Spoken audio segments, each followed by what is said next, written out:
Está começando mais um pós-jogo aqui no Camisa 12. Muito obrigado a todos vocês que estão sempre ligados aqui no canal. Já sabe qual é o nosso ritual. Vai clicando em curtir. Se você não é inscrito ainda, inscreva-se agora.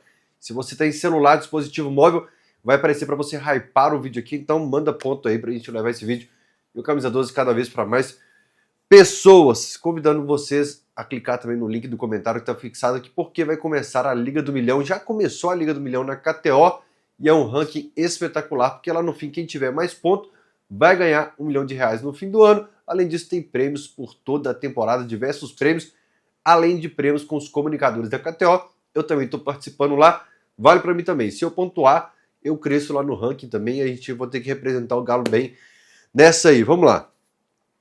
2 pontos em 9 disputados. Porém, como a gente conecta todos os vídeos de pós-jogo aqui, você sabe que isso aqui é igual a saga da Marvel. Se você não assistiu uma série lá do Cavaleiro da Lua, você não vai entender o que está acontecendo em Vingadores Doomsday. Eu falava o que do Grêmio? Camisa pesada, ok. Encarar o Grêmio fora de casa sempre foi difícil, ok. O São Paulo aqui, pô, camisa pesada. Agora vamos ao que existe por trás disso. O Grêmio, em crise, vem lá de uma derrota depois de tantos anos ganhando o Gauchão. Perdeu, por exemplo, para o Ceará. Tomou 2 apavoros na Copa do Brasil. Tomou um apavoro, inclusive, do Galo. Né? Perdeu para o Ceará depois, isso mesmo. São Paulo. Aí venceu o Lucas, sem o Oscar. O Calheri está no banco. O Calheri é expulso. O Zubeldia balançando no cargo. A vida deu oportunidade. Aí você olha a tabela, vem o Vitória, tá lá embaixo na competição, perdeu o Campeonato Baiano pro Bahia, tudo bem, tá líder no grupo dele lá da Copa do Nordeste, mas aqui no Campeonato Brasileiro também, Carpini muito pressionado, 2 pontos em 9. Então quando você pega o cenário dos times que a gente enfrentou, esses 2 pontos ficam muito piores do que você imagina, porque de certa forma a vida sorriu pra gente na tabela do Campeonato Brasileiro no início. O Atlético preferiu ignorar isso. Mas o tanto que criou, a gente vai falar de tudo isso no pós-jogo de hoje. E agora vem o Santos. Vem o Santos no Campeonato Brasileiro no meio de semana, em crise. Empatou com o Bahia e perdeu as outras 2 partidas, uma para o Fluminense hoje. Não estou conseguindo lembrar qual foi a primeira derrota do Santos no Campeonato Brasileiro. Se você tropeçar e usar o argumento do Grêmio, camisa pesada. O Galo ganhou lá em 2022, 3, provavelmente 2, o Nacho acho que estava nesse time, talvez até com o Cuca. E não ganhava desde 2009, talvez, por aí, sei lá. 2014 a gente ganhou do Santos, mas foi num estádio de Copa do Mundo, foi fora, altamente estava nesse jogo, talvez o André Bebezão.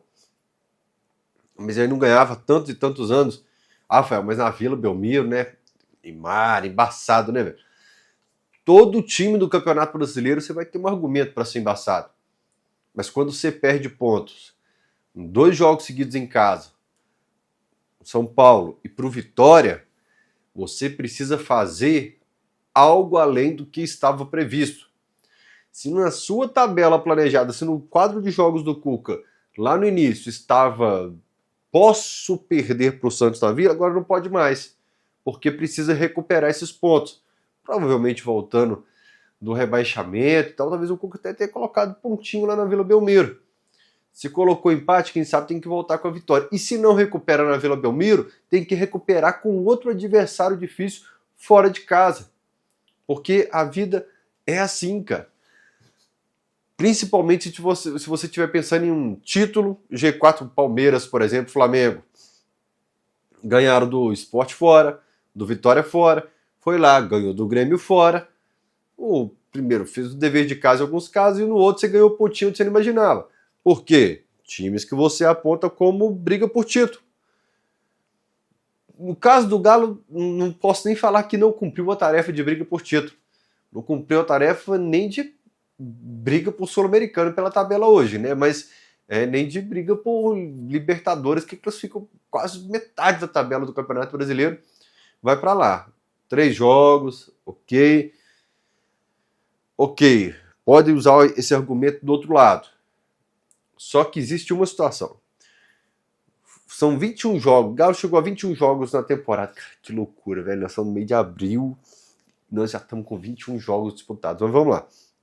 O Galo perdeu 2 jogos. O Galo perdeu para o América um jogo treino, que o time entrou em campo com a torcida gritando campeão. E o Galo perdeu para o Grêmio no jogo do apavoro. Existe crise? Em 21 jogos, perde um jogo treino e o outro do Grêmio fora de casa, sendo o melhor em campo? Não.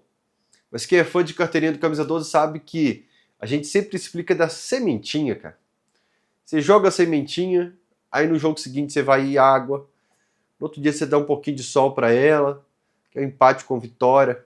Você água ali quando você tem um jogador a mais, que o adversário teve um expulso, você não aproveitou. Tudo isso é você cultivar uma crise no começo. O que você faz? Facão na planta, mata na raiz, arranca a raiz fora, cara. Não dá oportunidade. E tem 2 agravantes nesse caso. Tem 2 agravantes para a torcida do Galo. Primeiro, desculpa, vamos aqui primeiro. 2 agravantes. Primeiro, é uma torcida que por diversas vezes viu títulos que estavam aqui, ó, na palma da mão, escaparem. Nos últimos anos, 2020, 3 pontos. 2023, a gente encerra a penúltima rodada falando, porra, se o Palmeiras vai ganhar o último jogo, obviamente e tal, mas 2 rodadinhas que a gente vacilou, pô, a gente perdeu pro Curitiba em casa. Não era crise, tava fazendo um retorno tão bom, não era crise. Mas esses traumas, aí o título foi embora, 2023, 2012, né? 2015 o Corinthians já abriu um pouquinho mais. Aliás, eu vou citar 2012 mais de uma vez nesse pós-jogo, né? Então, ver, sabe? Ir embora, tava tão perto, tava aqui na palma da mão, e aí foi embora o título. E existe um outro agravante, que é uma torcida que vem de um campeonato brasileiro, que ela escapou do rebaixamento com uma bola na trave. O adversário mandou a bola na trave, quando o jogo estava 0-0, com 26 do segundo tempo. Deveria não interferir? Rafael, muda a temporada, muda tudo. Interfere. Futebol é assim, cara. Vamos para a hierarquia, então. Não dos problemas do campeonato até agora, das 3 rodadas. Agora falando um pouco mais de Galo e Vitória. Desfalques de titulares, de reservas imediatos que substituiriam até jogadores que estavam desfalcando por lesão, por cartão. Uma noite que os craques não estavam inspirados. Partida apagada, terrível de algumas peças. E erros básicos de categoria de base cometidos pelo Atlético, né? Por exemplo, vamos lá. O Deportes Iquique e Galo. O Cuca saiu na coletiva hoje, que o Arana já vinha com algumas dores nos treinos, poupado, algumas atividades e tal, perna meio dura. A gente perdeu o Arana agora, né? Lesionado. Lá no Alterosa Sport, no telão, quando vai na escalação, eu coloquei o Caio no telão, na lateral esquerda. Porque a gente conversa aqui e ali e fala, olha, seria bom o Arana descansar, né? Ano passado já teve algumas coisas com o Arana, esse ano já teve de novo um cuidado especial com o que estava incomodando no ano passado. Você vai enfrentar o Deportes Iquique. Choveu no comecinho do jogo. O cara já jogou pra cacete no Campeonato Mineiro, a mesma quantidade de jogos, né, cara? Pra que você vai colocar todo mundo na partida, cara? Coloquei o Caio lá. Aí termina o jogo, o Hulk com 38 anos em campo. O que eu tenho falado todo pós-jogo aqui? Gente, quando você poupa com Deportes e Kick, em abril, você não está pensando na segunda quinzena de abril. Você está pensando em outubro, novembro. Porque o cara vai chegar em outubro, novembro e vai falar, porra, eu fiz 50 jogos esse ano, eu não tô aguentando mais. Mas que caceta que eu fui entrar em campo contra o Deportes e Kick lá no Mineirão, mano. Precisa ganhar de 4 Deportes e Kick, talvez você vai poupar mais peças do seu time e vai ganhar só de 2. Mas é vitória, cara, é 3 pontos. Não precisa do Hulk com 38 anos, ganhando de 4-0 Deportes e Kick, terminar o jogo. Porque daqui a pouco ele tá pregado, porque não é o Hulk mais de 34 anos, e nessa faixa de idade faz muita diferença. Dava para trabalhar um pouco mais com o Deportes e Kick, o elenco tem que confiar um pouco mais então no time aí, cara. No fim do último pós-jogo, nos minutinhos finais mesmo, eu falo, olha, eu teria descansado mais gente hoje, teria colocado gente do banco que não joga mais tempo para jogar, para conhecer nesse momento. E minha grande dúvida, inclusive o meu amigo Luiz Felipe é testemunha, ele para o carro em frente ao Mineiro para me dar carona, ele abaixa o vídeo e fala, pra que o Hulk jogou o jogo inteiro? Né? E a resenha nossa principal foi essa. Porque depois você fica com a sensação de que sentiu um pouquinho o ritmo, cara, de jogos. E pode não ser isso, mas pode ser. A gente não tem informação do departamento de fisiologia lá de dentro, apesar das conversinhas aqui e ali, a gente não tem acompanhado dia a dia de treino, mas quando um craque tem uma queda tão grande, assusta um pouco. E quando eu falei da noite que não tava, dos craques que não estavam tão inspirados assim, o que mais assusta é o Hulk. O Galo tem a honra, a oportunidade de ter um extraterrestre em campo. E quando você perde o seu zagueiro que tá, como o próprio Hulk falou no Charla, para nível de seleção. O Alonso, que sempre é convocado para as eliminatórias, mas o Lianco, você perde seu zagueiro. Vamos focar. Alan Franco, machucado. O Júnior Santos, que talvez pudesse ser titular contra o Iquique, ou entrar hoje, machucado. Você perde o...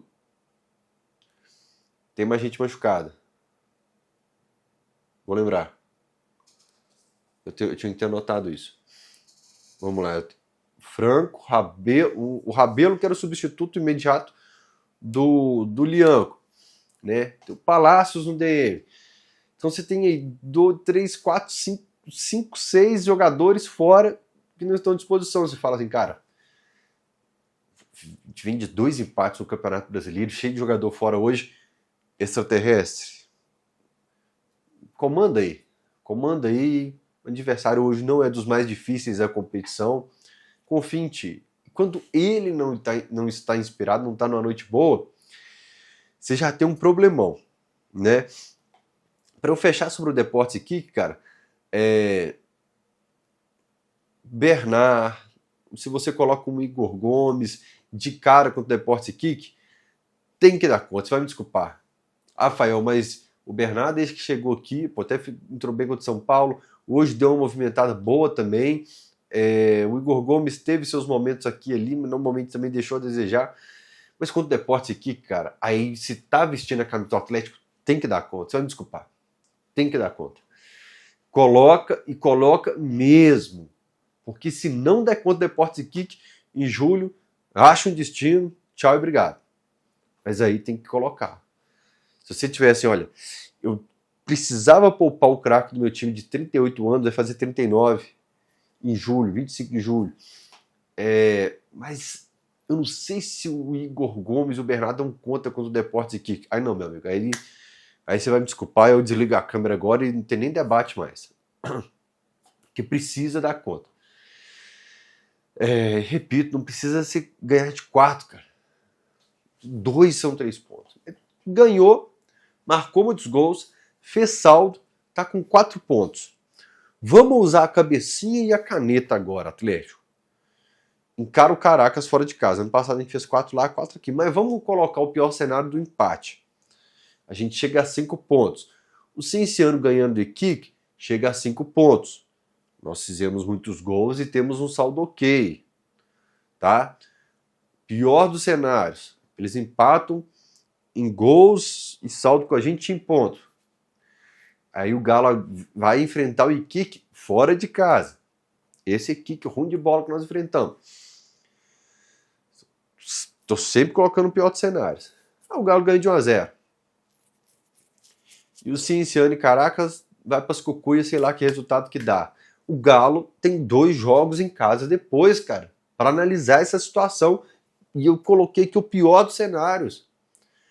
Então, Cuca, hoje você perdeu o Lianco, aí você não tinha o Rabelo, o Alan Franco machucou, você não tinha o Júnior Santos e você não tinha o Palácios. E machucou o Arana agora. E os problemas vão acumulando. Porque um é 50, o outro é 40 dias, o outro agora 3 semanas chutando. E você vai acumulando, vai acumulando. E vai chegar contra o Iquique lá, que você já ganhou do Caracas, estou melhorando o cenário agora, ganhou do Caracas, vai querer colocar time completo? Aí tá querendo problema também. Tá querendo problema. Aí, meu amigo, não tem jeito. Porque depois vem a Copa do Brasil também, com um time que eliminou o Atlético Paranaense e o Maringá, que parecia já também uma situação resolvida. Né? Falei do Hulk, um cara que foi minha grande decepção no segundo semestre, de outubro, no segundo semestre não, porque nós tivemos um joguinho ok. De outubro pra frente, tive 2 grandes decepções, mas ele foi uma delas. O Scarpa, cara. O Hulk hoje, realmente, o que tá tentando não tá dando muito certo. Scarpa, descomplica esse jogo pra mim. Descomplica, você tem bola. Gente, eu tô cobrando de quem tem bola aqui. Na hierarquia, eu tô fazendo uma hierarquia de situações que podem resolver. Não percebo que eu não tô falando mal, eu tô mostrando em quem eu confio de bola, que tem que bater no peito e assumir a resposta. Scarpa descomplica para mim. O Galo começou com um negócio, eu observei assim, o Rubens ia para a esquerda, o Fausto Vera ficava centralizado. Segunda saída de bola, Fausto Vera vinha para a esquerda, o Rubens centralizado. Arana aqui, Coelho aqui. Na outra jogada, invertia. Tava achando meio confuso ali na saída. Tem uma bola que o Scarpa buscou na linha dos zagueiros a bola, na outra o Rony buscou. Não sei se esse muda. Foda é a bola na casinha, cara. Você é 2-0 e. Nossa, como soube inovar no jogo, né? Foda na análise. Mas eu queria que alguém descomplicasse a construção do Galo e eu confiava no Scarpa e foi por água abaixo, cara. Eu ainda tô esperando, já que o Scarpa não queria jogar de ponta direita com o Milito, deu a liberdade para ele, que ele descomplique isso um pouco mais. E o outro que eu esperava é o Coelho, que no Campeonato Mineiro estava sendo o cara do 1 contra 1, do drible, da velocidade, jogar na frente e resolver. Então, olha, o Hulk não tá na noite inspirada, o Scarpa não soube descomplicar. Eu preciso de um contra um aqui seu, Coelho. Eu preciso de um drible, preciso de jogada de linha de fundo. E chegou um momento, eu juro pra vocês, tem uma hora que o Hulk pegou a bola, uns 15 minutos de jogo, eu falei, caramba, tava nem lembrando do Hulk. Teve outra bola que o Coelho pegou que eu falei, o Coelho estava sumido aqui também. Deixa eu ver aqui. O que dá para fazer em segundo tempo? Eu falei assim, ó, eu preciso de um cara de área. O Galo toma um gol no começo. A bola passando perto da área, tanto que uma bola que o Rony caiu no campo, pedindo falta. Gente, o Davi Lacerda do Espírito Santo deixou claro que não ia ficar marcando falta. Aliás, o Ramon Abate também não estava marcando falta contra o São Paulo no Campeonato Mineiro, deixando os dois times baterem bastante, assim, mas assim, não vou ficar amarrando o jogo toda hora aqui. E o Davi Lacerda hoje também deixou o pau cantar e não ficou marcando qualquer faltinha. Tem vezes até que ele, o Klaus, estão deixando de marcar falta para não marcar qualquer faltinha, mas não estão marcando falta às vezes. Mas vamos lá. Aí o Rony tomou uma lá, ficou caído no chão pedindo falta. Vem alguém ali de fundo, cruza, a bola passa na pequena área. Eu fiquei, cara, se o Rony tivesse de pé e insistisse na jogada, era o cara para empurrar a bola para dentro do gol. Aí eu falei, pô, estão precisando de um cara de área para empurrar a bola pro gol. E se o Scarpa e o Coelho não estão inspirados hoje, eu preciso de um cara de drible, de 1 contra 1. Eu preciso do Alisson e do Davidson nesse jogo. Eu não vou ser viúva de ficar chorando os caras o campeonato inteiro. O Alisson assim, até que não teve uma longa história, não teve uma longa, tipo assim, grandes jogos que ele inflamou, que foi pra cima e tal. O Davidson conseguiu isso aqui, chegou para compor o elenco e alcançou a titularidade, mudou alguns jogos, cara experiente, e destaquei a importância da chegada dele para o elenco e depois da importância dele, se ele permanecesse, entendendo o que ofereceram para ele. E aí eu falei, cara, a gente precisa do Alisson e do Davidson. Nós precisamos das características dos dois hoje e nós não temos.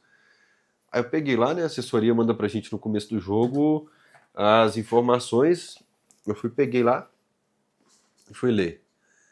Aí eu tenho o Patrick, eu tenho o Gabriel Menino, pro meio eu tenho o Bernard, eu tenho o Igor Gomes, pro ataque eu tinha o João Marcelo, cara.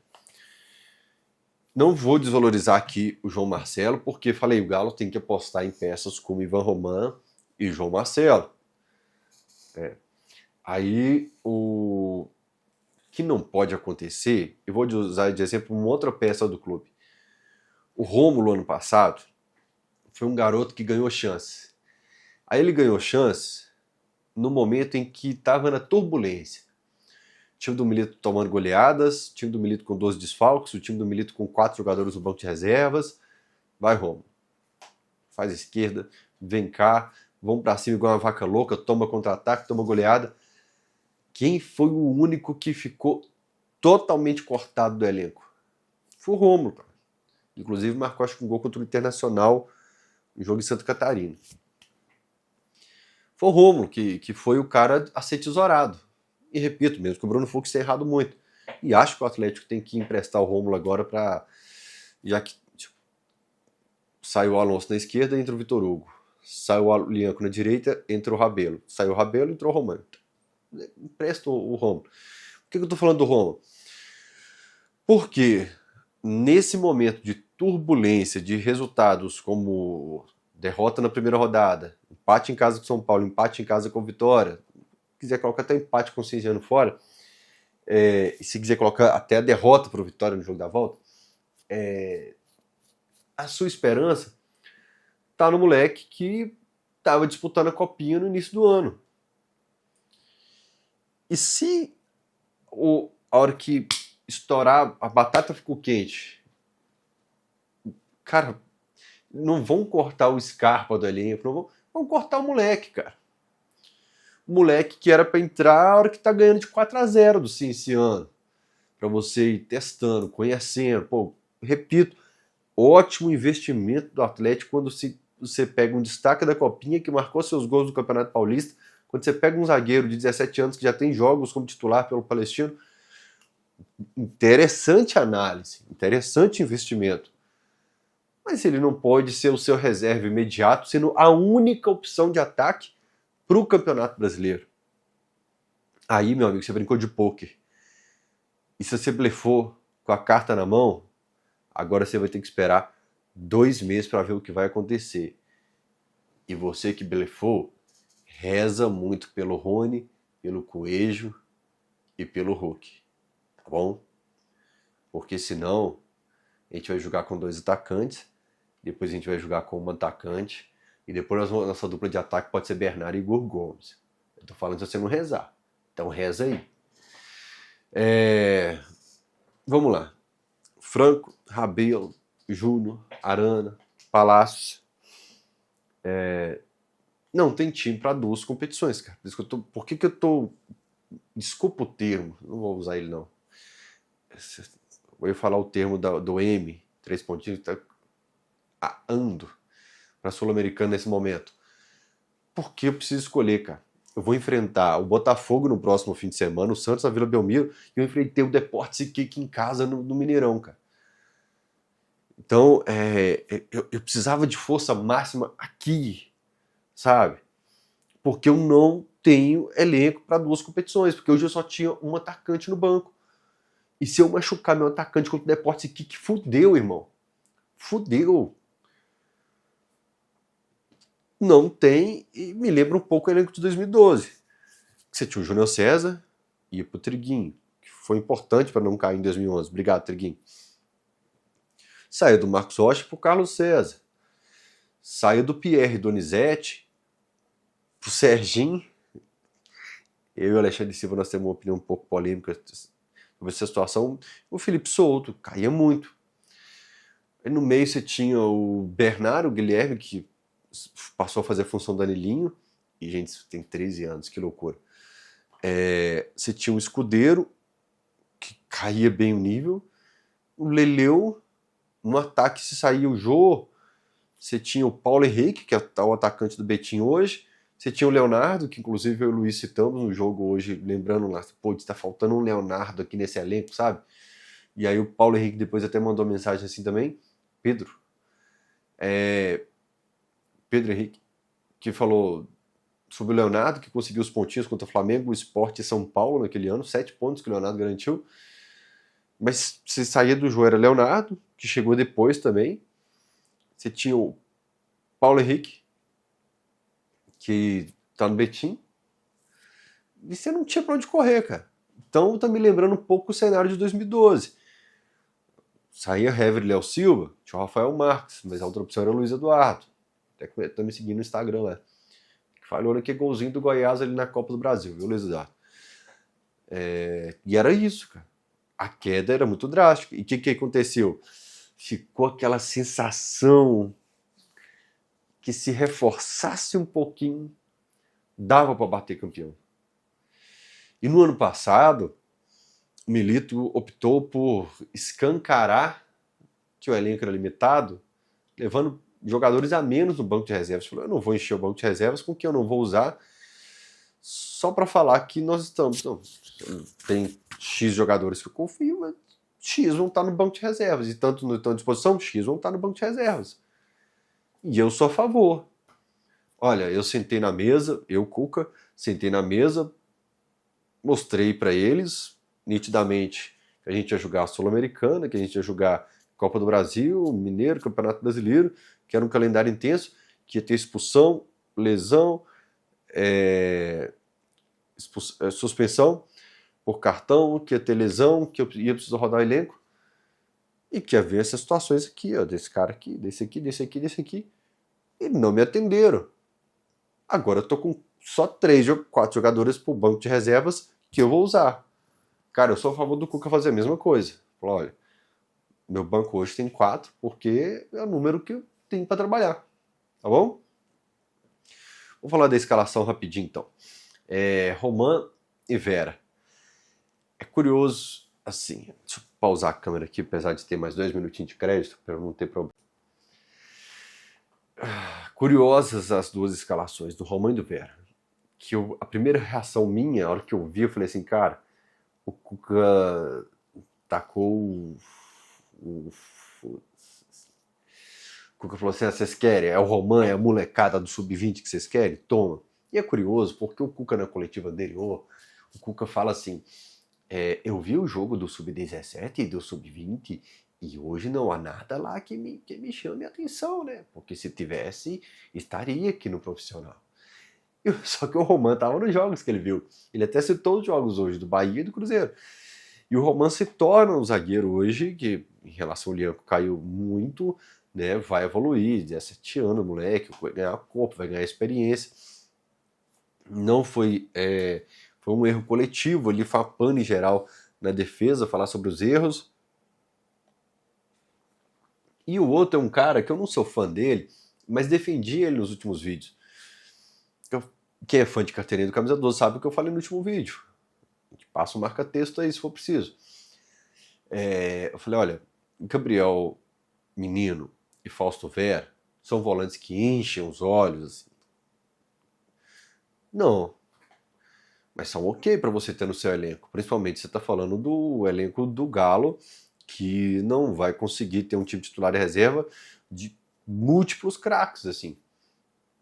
Mas o Vera consegue te atender e o Gabriel Menino consegue te atender. Não são 2 jogadores para ficarem descartados no seu elenco.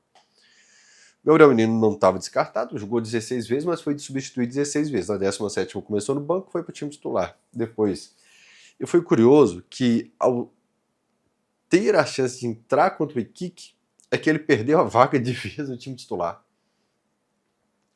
Eu cheguei a comentar no último vídeo, ficou meio confuso, o menino deu 3 furadas no jogo, assim, de recuar a bola esquisita, de posicionamento, tem uma hora que o Rubens até tromba e se embola com a bola por estar ocupando o mesmo lugar.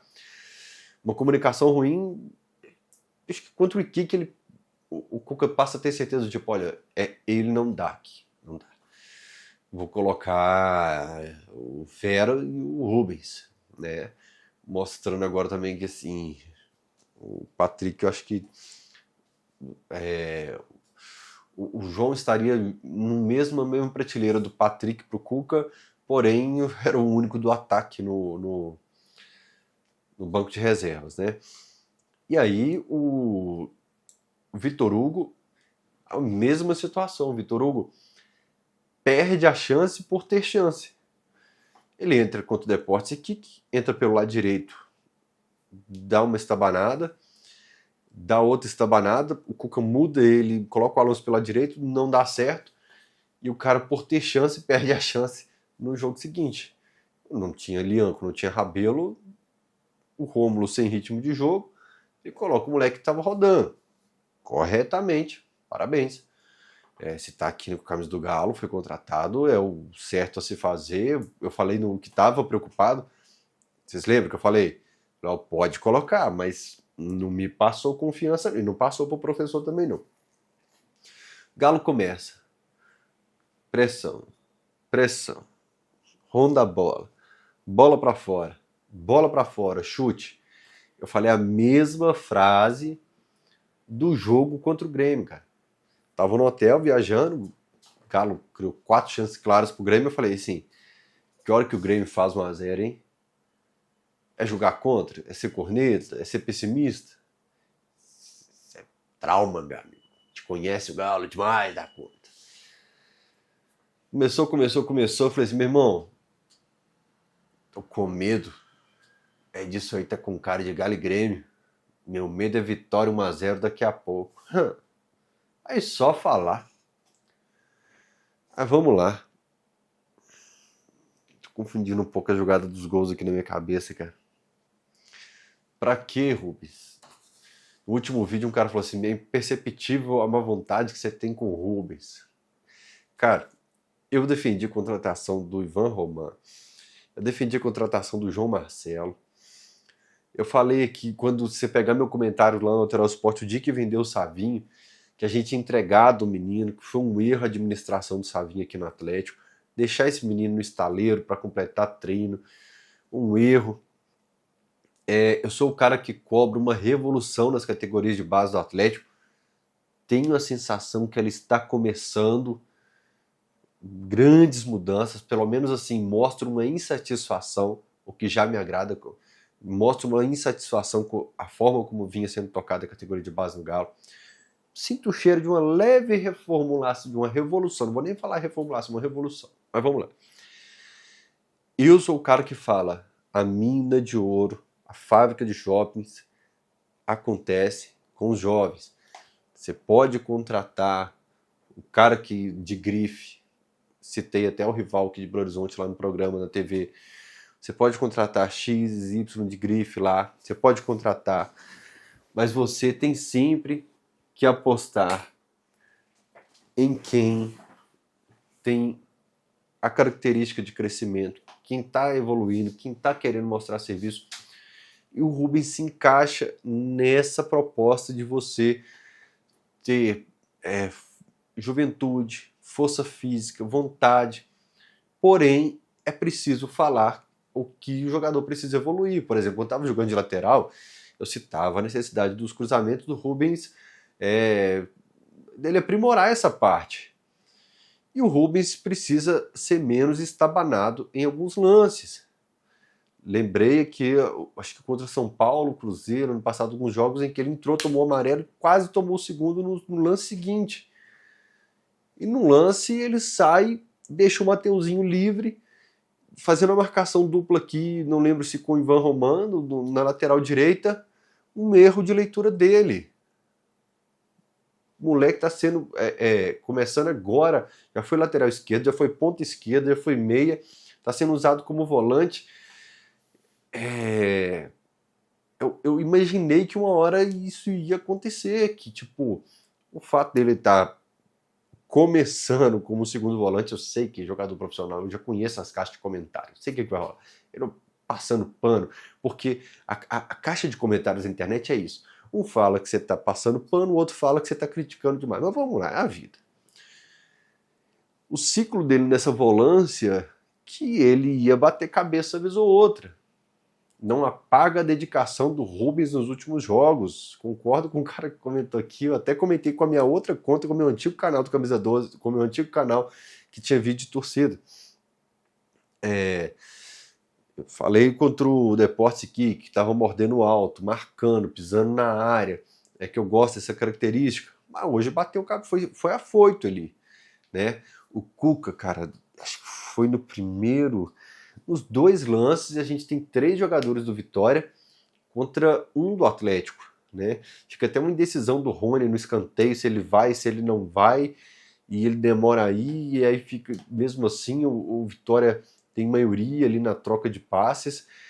Cara, eu olhei pro Cuca na hora, mas o Cuca deu uma bronca no Natanael. O Cuca ficou maluco com o Natanael, aliás, isso aconteceu mais de uma vez no jogo. Gosto muito de observar o Cuca. Como, por exemplo, no momento em que o João Marcelo domina com a perna, traz para outra, num chute, vai tentar trazer para outra, cara, o Cuca faltou entrar em campo e falar, não, vou jogar com 10, mano. Depois dessa você vai ficar aqui do lado de fora. Ele fica maluco realmente. Ele cobra do cara experiente, ele cobra do moleque. Ele realmente fica maluco com os erros mais básicos, os erros mais fáceis de você evitar, né? Vamos lá então. Qual que é o meu medo nesse momento? Medo da loucura. Primeiro, a solução para o torcedor é sempre quem não está julgando. Característico. Só ver o outro lado da lagoa. A solução lá é sempre quem não está julgando. Eu coloco quem não está julgando e a solução é o outro cara que não estava julgando. Aí você começa um ciclo. Tem uma frase que eu uso sempre no Camisa 12, que eu prefiro confiar nos craques. O que está apagado, para mim quem pode decidir na Vila é ele. O Scarpa não atendeu o que eu queria, para mim quem pode decidir é ele. Eu prefiro sempre confiar nos craques para chegar e conversar entre eles, falar assim, vamos resolver, vamos. Como é que a gente pode fazer? O que não está legal ali na construção para a gente finalizar, para balançar as redes? A gente está com volume, a gente está criando oportunidade. O que a gente pode fazer de diferente? Então vamos fazer aqui. Confio sempre nos craques com o pé e com a língua também aqui. Ficou errada essa frase, lá ele. Mas vocês entenderam. No mais, daqui 2 meses, você tem o fim desse ciclo, o Super Mundial, Palmeiras, Flamengo, Fluminense, Botafogo, vão lá pro Super Mundial, nós vamos ficar chorando as mágoas aqui, lembrando de uns dias muito ruins. E nesse dia que encerrar esse ciclo, o Galo vai ter 2 semanas de férias e tem que voltar com todos os reforços prontos para treinarem na cidade do Galo. Sabe por quê? A gente conhece ritual de futebol de dirigente.